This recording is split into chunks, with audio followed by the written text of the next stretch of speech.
Losing fat is more than just calories, but calories are the only thing that matters when it comes to losing weight. What I mean by this is the amount of calories that you ingest will dictate weight gain or weight loss.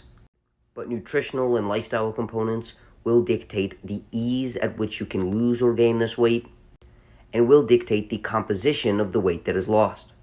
For example, if you take two groups, one getting 5.5 hours of sleep and one getting 8.5 hours of sleep, they will lose essentially the exact same amount of weight, but the group only getting 5.5 hours of sleep will lose far less fat and far more muscle. They lose the same amount of weight, but in the end, their body composition is different. When comparing a high protein to a low protein diet, the high protein diet will result in more muscle gain and more fat lost compared to the low protein group. The weight difference may be exactly the same, but the composition of that weight is different. If we look at the equation of calories in versus calories out, certain factors can alter the ease and efficiency of this process. For example, the thermic effect of food is what percent of the calories that we consume that we will burn off after the consumption of specific macronutrients. When it comes to fat, for every 100 calories of fat, we will burn between 0 and 3 calories. For every 100 calories of carbohydrates, we burn between 5 and 10 calories. And for every 100 calories of protein, we will burn between 20 and 30 calories. Therefore, different macronutrients can affect energy expenditure. Micronutrients also affect energy expenditure. Using a zinc and selenium supplementation, overweight and obese women increase their resting metabolic expenditure from 1,900 calories to almost 2,370 calories, just by optimizing their micronutrient status.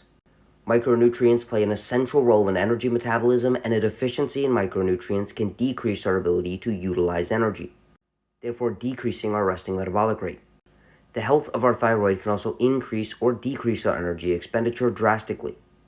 In addition to energy expenditure, let's talk about energy intake. Dietary fiber can actually decrease the amount of metabolizable energy within our food, meaning the consumption of fiber can decrease the amount of calories that we absorb. Dietary fiber can also potently increase satiety. Not only does dietary protein increase energy expenditure, but it also appears to increase satiety. The same is true for a diet high in micronutrients and the consumption of specific food components like resistant starches, found in starches that have been cooked and then cooled down. And different foods are more or less satiating. Interestingly, one of the most satiating being boiled potatoes. The food that we eat can affect our energy intake and energy expenditure, and a myriad of things, including our food and our lifestyle, can dictate the composition of the weight that we lose. And at the end of the day, caloric intake versus caloric expenditure will be the determining factor of weight loss, regardless of the way that our diet or lifestyle make it more or less difficult.